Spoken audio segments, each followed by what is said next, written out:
ದಿನ ಶ್ರೀಧರ್ಗೆ ಸೋನಿಮಾ ಬಗ್ಗೆ ಇನ್ನಿಲ್ಲದ ಕೋಪ ಬಂದಿತ್ತು. ಯಾವ ಸೋನಿಮಾ ಸ್ಮಶಾನದಲ್ಲಿ ಇವರ ಗಮನ ಸೆಳೆದಿದ್ದಳು, ಇವರೇ ಕರೆದಿದ್ದಕ್ಕಾಗಿ ಇವರ ಹಿಂದೆ ಬಂದಿದ್ದಳು, ಸಾಲದೆಂಬಂತೆ ಗಾಂಜಾ ಮೂಲಕ ಮತ್ತೊಂದು ಲೋಕವನ್ನು ಪರಿಚಯಿಸಿದ್ದಳು, ಆಕೆಯ ಮೇಲೆಯೇ ಶ್ರೀಧರ್ಗೆ ಕೋಪ ಬಂದಿತ್ತು. ಅದೊಂದು ರೋಚಕ ಕಥೆ.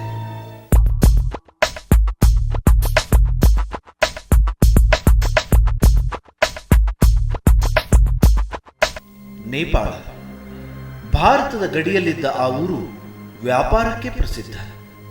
ಶಾಪಿಂಗ್ ಮಾಲ್ಗಳು ಇನ್ನು ತಲೆ ಎತ್ತದ ಆ ಕಾಲದಲ್ಲಿ ರಸ್ತೆಗಳ ತುಂಬಾ ಮಳಿಗೆಗಳು, ಆ ಅಂಗಡಿಗಳ ತುಂಬೆಲ್ಲ ತರತರದ ವಸ್ತುಗಳು. ಟ್ಯಾಕ್ಸ್ ಇರೋದಿಲ್ಲ ಮತ್ತು ಎಲ್ಲ ಥರ ಸಾಮಾನುಗಳು ಸಿಗುತ್ತೆ. ಆಗಂತೂ ನಾವು ಹೋಗಿದ್ದ ಸಮಯದಲ್ಲಿ ಇಲ್ಲಿ ಫಾರಿನ್ ಜೀನ್ಸು ಫಾರಿನ್ ಶೂಸ್ಗಳು ಸಿಗ್ತಾ ಇರಲಿಲ್ಲ. ಸೊ ಅಲ್ಲಿ ಹೋಗಬೇಕು, ನಮ್ಮ ಹುಡುಗರು ಎಲ್ಲ ಇಷ್ಟ ಇದ್ದದ್ದು ಕಟ್ಮಂಡಿಗೆ ಹೋಗಬೇಕು ಅಂತ. ಕಟ್ಮಂಡಿಗೆ ಆಗೋದಿಲ್ಲ ಅಂಥೇಳಿ ಅಲ್ಲಿ ಅಡ್ಜಸ್ಟ್ಮೆಂಟ್ ಮೇಲೆ ಹೋಗ್ತವೆ. ನಾವು ಸ್ವಲ್ಪ ದುಡ್ಡೆಲ್ಲ ಕೊಟ್ಟುಬಿಟ್ಟು ಆ ಪಕ್ಕದ ಒಂದು ರಸ್ತೆಯಿಂದ ನಾವು ಹೊರಟೋದ್ವಿ. ಏನು ಬಯಸದ ವಸ್ತುಗಳ ಬಗ್ಗೆ ವ್ಯಾಮೋಹವೂ ಇರದ, ಅಷ್ಟೇ ಏಕೆ ದೇಹವನ್ನು ಆದಷ್ಟು ಕಠಿಣವಾಗಿ ದಂಡಿಸಿ ಕೇವಲ ಮೂಳೆ ಮತ್ತು ಅದಕ್ಕೆ ಹೊದ್ದಿಸಿದ್ದ ಚರ್ಮವನ್ನು ಕಾಣಬಹುದಾದ ಸಾಧಕರಿಗೆ ಆಸೆ ಇರುತ್ತದೆ ಎಂದರೆ ಅದು ಅವರ್ಥಕ್ಕೆ ಕಾರಣವಾದಿತ್ತು. ಇದು ಶ್ರೀಧರ್ಗೆ ಇದ್ದ ಅಚಲವಾದ ನಂಬಿಕೆ ಕೂಡ. ಆ ನಂಬಿಕೆ ಮೊಟ್ಟ ಮೊದಲ ಬಾರಿಗೆ ಹುಸಿಯಾಗಿತ್ತು. ಸಾಧನೆ, ಪ್ರಜ್ಞೆ, ಸ್ಮಶಾನವಾಸ, ತಾಂತ್ರಿಕತೆ ಎಂದೆಲ್ಲ ಮಾತನಾಡುತ್ತಿದ್ದ ಸೋನಿಮಾ ಆ ಮಳಿಗೆಗಳ ರಾಶಿಯಲ್ಲಿ ಅಕ್ಷರಶಃ ದುರಾಸೆಗೆ ಒಳಗಾಗಿದ್ದಳು. ಈಕೆ ಎಳೆಯ ಮಗುತ್ರ ಎಲ್ಲ ಅಂಗಡಿಗೆ ಹೋಗೋದು. ಹೋದಾಗ ಫಸ್ಟ್ ಶುರು ಮಾಡಿದ್ದು ಅಲ್ಲಿ ಒಂದು ಸಣ್ಣ ಟಿ ವಿ ಇತ್ತು.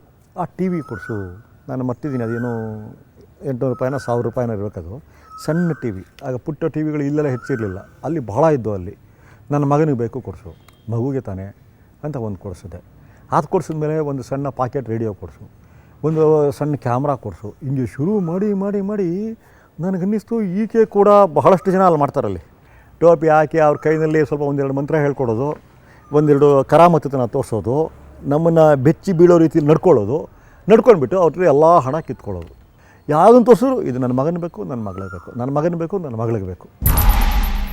ಹೀಗೆ ಕಣ್ಣಿಗೆ ಕಂಡಿದ್ದನ್ನೆಲ್ಲ ಖರೀದಿಸಿದ ಸೋನಿಮಾಳನ್ನು ಕಂಡು ಕೋಪ ಮತ್ತು ಬೇಸರ ಉಂಟಾಗಿದ್ದ ಶ್ರೀಧರ್ಗೆ ಆ ಸ್ಥಳವೇ ರೇಜಿಗೆ ಹುಟ್ಟಿಸಿತ್ತು.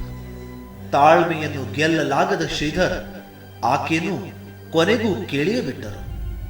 ಸಾಧಕರಿಗೆ ಇಷ್ಟು ಆಸೆ ಬೇಕಿತ್ತಾ ಎಂದು. ಆ ರಾತ್ರಿ ನಾನು ಹೇಳೇಬಿಟ್ಟೆ ಅವಳಿಗೆ, ಸೋನಿಮಾ ನೀನು ಮಹಾಜ್ಞಾನಿ ಥರ ವರ್ತಿಸ್ತೀಯ ಮತ್ತು ನೀನು ಸಾಧಕಿ ಸಾಕಷ್ಟು ಮಾಡಿದ್ಯಾ ಅನ್ನೋದ್ರ ಬಗ್ಗೆನೂ ನನಗೆ ಯಾವ ಅನುಮಾನಗಳೂ ಇಲ್ಲ. ಆದರೆ ಇಷ್ಟು ಈ ಸಾಮಾನುಗಳಿಗೆ ಯಾಕೆ ಒದ್ದಾಡಿದೆ ನೀನು? ನಿನ್ನ ಮಕ್ಕಳಿಗೆ ಆಗಲಿ ಇಷ್ಟು ಸಾಮಾನು ಬೇಕಾ? ಆ ಮಗುಗೊಂದು ಈ ಮಗುಗೊಂದು, ಇದಕ್ಕೊಂದು ಅದಕ್ಕೊಂದು ಅಂತ ಹೇಳಿ ಈಗ ತೆಗೆದುಕೊಳ್ಳೋದು ಸರಿಯಲ್ಲ ಅಂತ ಅನ್ನಿಸ್ತಿಲ್ವಾ ನಿನಗೆ? ನೀನು ಇಷ್ಟಿದು ಅಂತ ಗೊತ್ತಾಗಲಿಲ್ಲ. ಆ ಮಕ್ಕಳು ನಿನ್ನ ಮಕ್ಕಳು ಅನ್ಕೋ ಅವನ್ನ. ಹೌದು, ಆ ಮಕ್ಕಳು ನಾನು ನೋಡೇ ಇಲ್ಲಲ್ಲ ನಾನು ಒಂದೇ. ಆಯಿತು, ನಾಳೆ ತೋರಿಸ್ತೀನಿ, ನಾಳೆ ಕಲ್ಕಡಾಗೋದು ತೋರಿಸ್ತೀನಿ. ಬೇಸರದಿಂದಲೇ ಹೋಟೆಲ್ಗೆ ಹಿಂದಿರುಗಿ ಅಂದು ರಾತ್ರಿಯೂ ಮತ್ತೊಮ್ಮೆ ಧ್ಯಾನಕ್ಕೆ ಕುಳಿತರು ಶ್ರೀಧರ್. ಆದರೆ ಯಾವುದೇ ಲೋಕಕ್ಕೆ ಹೋಗದಿದ್ದರೂ ಮನಸ್ಸು ತುಸು ಹಗುರೆ ಎನಿಸಿತ್ತು ಆ ಧ್ಯಾನದಿಂದ. ನೆಮ್ಮದಿಯಾಗಿ ನಿದ್ದೆ ಮಾಡಿದೆ. ಆಮೇಲೆ ನನ್ನ ಕಿವಿಲಿ ಏನೇನೋ ಮಂತ್ರಗಳು ಹಿಡಿದ್ಲು, ಅದು ಇಟ್ಕೊಂಡು ದಿನ ಹೇಳು ಅಂತ ಹೇಳಿದ್ಲು. ಆ ಮಂತ್ರಗಳು ನನಗೆ ಕ್ಯಾಚ್ ಆಗಲಿಲ್ಲ. ನನಗೆ ಕ್ಯಾಚ್ ಆಗಲಿಲ್ಲ ಅಂದರೆ ಸಿಟ್ಟು ಮಾಡ್ಕೊಂಬಿಟ್ಲು. ನೀನು ಗಮನ ಇಟ್ಟು ಕೇಳಿಸ್ಕೋಬೇಕಾಗಿತ್ತು. ಆಕೆ ಹೇಳೋದೇನು, ಈ ಏನಾದರೂ ಒಂದು ಇಂಥ ವಿಷಯಕ್ಕೆ ಹೋದಾಗ ನಿನ್ನ ಇಂಟರ್ನಲ್ ಡೈಲಾಗ್ ಹೊರಟೋಗಬೇಕು ಅಂತ. ನೀನು ಒಳಗಡೆ ಆ ಮಂತ್ರದಿಂದ ನನಗೆ ಏನೋ ಸಿಗುತ್ತೇನೋ ಅನ್ನೋ ಆಸೆ ಇಟ್ಕೊಂಡು ಕೇಳಿಸ್ಕೊಳ್ಳೋಕೆ ಶುರು ಮಾಡಿದೆ. ಹಾಗಾಗಿ ಮಂತ್ರ ನೀನು ಒಳಗಡೆ ಇಳಿಲಿಲ್ಲ. ಆ ಕೇಳಿದ ಒಂದು 2-3 ಪದಗಳು ಅಷ್ಟೇ. ಆದರೆ ನಾನು ನಿಜವಾಗ್ಲೂ ಕ್ಯಾಚ್ ಆಗಲಿಲ್ಲ. ನಾವು ಸಾಮಾನ್ಯವಾಗಿ ಬರ್ಕೊಂಡು ನೋಡೋದ್ರಿಂದ ನಾವು ಅಷ್ಟು ಯೋಚನೆ ಮಾಡೋದಿಲ್ಲ. ಸಿಲಿಗುರಿಯಿಂದ ಕಲ್ಕತ್ತಾಗೆ ಮರಳಿದ ಆ ರಾತ್ರಿ ಮನೆಗೆ ಆಹ್ವಾನಿಸಿದಳು ಸೋನಿಮಾ. ಅದೊಂದು ಬೃಹತ್ತಾದ ಕೊಳೆಗೇರಿ. ಪ್ರಾಯಶಃ ಕೋಲ್ಕತ್ತಾ ನಗರದಲ್ಲಿನ ಅತಿ ದೊಡ್ಡ ಕೊಳೆಗೇರಿ ಎಂದರೂ ತಪ್ಪಾಗಲಾರದು. ಆ ಪ್ರದೇಶದಲ್ಲಿತ್ತು ಸೋನಿಮಾ ಮನೆ. ಸಂಧಿ ಗೊಂದಿಗಳ ಮೂಲಕ ಹಾದು ಹೋಗಿ ಒಂದು ಮನೆಯ ಮುಂದೆ ನಿಂತಳು ಆಕೆ. ಇದು ನನ್ನ ತಂಗಿ ಮನೆ, ಇಲ್ಲೇ ಇರಿ, ನಾನು ನನ್ನ ಗಂಡನನ್ನು ನೋಡಿ ಬರುತ್ತೇನೆ ಎಂದು ಆಕೆ ಅತ್ತ ತೆರಳಿದಾಗ ಶ್ರೀಧರ್ ಆಕೆಯ ತಂಗಿಯ ಮನೆಯನ್ನ ಪ್ರವೇಶಿಸಿದರು. ನನ್ನ ತಂಗಿನ ಮಾತಾಡ್ಸ್ಕೊಂಬರ್ತೀನಿ ಇರು ಅಂತ ಹೇಳಿ 3ನೇ ಮನೆ ನಂದು ಅಂತ ಹೇಳಿ ತಂಗಿ ಮನೆಗೆ ಹೋದ್ಲು. ನಾವು ಹೊರಗಡೆ ನಿಂತ್ಕೊಂಡ್ವಿ. ನಾನು ಬಚ್ಚನ್ ಕೇಳಿದೆ, ಏನೇ ಸೋನಿಮಾ ಏನೇ ಮಾತಾಡ್ಕೊಂಡ್ರು ಇವರೆಲ್ಲ ಅಲ್ಟಿಮೇಟ್ಲಿ ದುಡ್ಡು ಸಿಕ್ಕಿದಾಗ ಕಿತ್ಕೊಂಡ್ಬಿಡ್ತಾರೆ ನೋಡಿ. ನೀವೆಲ್ಲ ಒಬ್ಬೊಬ್ರು ಎಷ್ಟು ತೊಗೊಂಡಿದ್ದೀರೋ ಅವಳೊಬ್ಬಳೇ ಅಷ್ಟು ತೊಗೊಂಡ್ಲು, ನಾನು ತೊಗೊಂಡಿರೋ ಡಬಲ್ ತೊಗೊಂಡ್ಲು. ಇವರೆಲ್ಲ ಹಣ ಇದು ಮಾಡೋ ಕೆಲಸಗಳೇ. ನಾವು ಮಾತಾಡ್ಕೊಂಡು ಹೊರಟೋಗ್ಬಿಡೋಣ ಅಷ್ಟೇ, ಇನ್ನು ತಿರುಗಿ ಈಕೆ ಸಹವಾಸ ಬೇಡ ಅಂತ ನಾನು ಹೇಳ್ತಾ ಇದ್ದೆ. ನಿಜವಾಗ್ಲೂ ನನಗೆ ಬೇಸರ ಆಗಿತ್ತು ನನಗೆ. ಇಷ್ಟು ಸಾಲದೆಂಬಂತೆ ಗಂಡನನ್ನೂ ತೋರಿಸಿದ ಸುನಿಮಾ ತನ್ನ ತಂಗಿ ಮನೆ ಖರ್ಚಿಗೆ ಒಂದಿಷ್ಟು ಕಾಸನ್ನು ಕೊಡು ಎಂದು ಒತ್ತಾಯಿಸಿದ್ದಳು. ಆಗ ಶ್ರೀಧರ್ ಏನೆನಿಸಿತ್ತು ಅದನ್ನ ಬಚ್ಚನ್ ತಿಳಿಸಿದರು. ಹೋದಾಗ ಯಾವನೊಬ್ಬ ಆಗಲೇ ಕುಡಿದಿದ್ದ ಅಷ್ಟೊತ್ತಿಗಾಗಲೇ 8 ಗಂಟೆ ಹೊತ್ತಿಗೆ ಇವ್ನು ನನ್ನ ತಂಗಿ ಗಂಡ ಅಂತ ಹೇಳಿದ್ಲು. ಅಲ್ಲಿ ತಂಗಿ ಇದ್ಲು, ಆದರೆ ಅವ್ರು ಯಾರೂ ಇವಳ ಥರ ಹೊಳಿತಿರ್ಲಿಲ್ಲ, ಇವಳು ಬಣ್ಣ ಇರಲಿಲ್ಲ. ಸಾಮಾನ್ಯವಾಗಿ ನನ್ನ ಬಣ್ಣ, ನಮ್ಮೆಲ್ಲರ ಬಣ್ಣದ ಥರ ಇದ್ದರು. ನನ್ನ ತಂಗಿ ಅಂತ ಹೇಳಿದ್ಲು, ಅವಳು ನಮಸ್ಕಾರ ಮಾಡಿದ್ಲು. ಇವರು ಶ್ರೀಧರ್ಜಿ ಅವಳು ಏನು ಹೇಳೋದು ಗೊತ್ತಿಲ್ಲ, ಅಂತ ಹೇಳಿದ್ಲು. ಅವ್ರು ನಮಸ್ಕಾರ ಅಂದರು, ಚೆನ್ನಾಗಿ ಮಾತಾಡಿದ್ರು. ಅಲ್ಲಿ ಯಾವುದೋ ಒಂದು ಸಣ್ಣ ಮಗು ಇತ್ತು, ಆ ಮಗುಗೆ ಒಂದು ಗೊಂಬೆ ಕೊಟ್ಟಿದ್ಲು, ನಾವು ತೊಗೊಂಡಿದ್ದನ್ನು ಆಟ ಸಾಮಾನು ಕೊಟ್ಟಿದ್ಲು.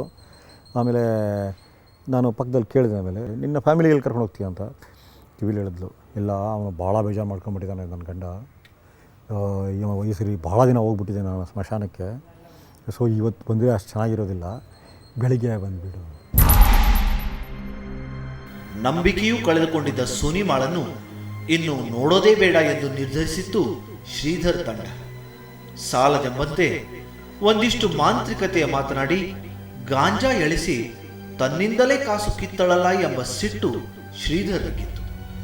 ಮಾರನೆಯ ದಿನ ಆಕೆಯನ್ನು ನೋಡೋದೇ ಬೇಡ ಎಂದುಕೊಂಡರೂ ಆಕೆಯ ಬಗ್ಗೆ ಸತ್ಯ ತಿಳಿಯಲು ಬೆಳಿಗ್ಗೆ ಒಂದು ಪ್ರಯತ್ನ ಮಾಡೋಣ ಎಂದುಕೊಂಡರು ಅವರೆಲ್ಲ. ಯಾಕೆ ಅಂತ ಗೊತ್ತಿಲ್ಲ, ಬೆಳಗ್ಗೆ ನಾವು ಹೇಳೋ ಹೊತ್ತಿಗೆ ಬೇಗನೆ ಇದ್ವಿ. ಎಲ್ರಿಗೂ ಅವಳನ್ನ ನೋಡಬೇಕು ಅನಿಸ್ಬಿಟ್ಟಿದೆ. ಈ ಸರಿ ಅವಳು ಏನು ಕೇಳಿದ್ರು ನಾವು ದುಡ್ಡು ಕೊಡೋದು ಬೇಡ, ನಾವು ಒಂದು ಯಾವುದಕ್ಕೂ ನೋಡ್ಕೊಂಡು ಬಂದುಬಿಟ್ಟಿರೋಣ, ಇವಳನ್ನ ತುಂಬ ದುಡ್ಡು ಕೇಳಿದ್ರೆ 1,000 ರೂಪಾಯಿ ಕೊಟ್ಟು ಬಂದುಬಿಡೋಣ ಬೇಗ ಅಂತ ಹೇಳಿ 10 ಗಂಟೆಗೆ ಹೋದ್ವಿ.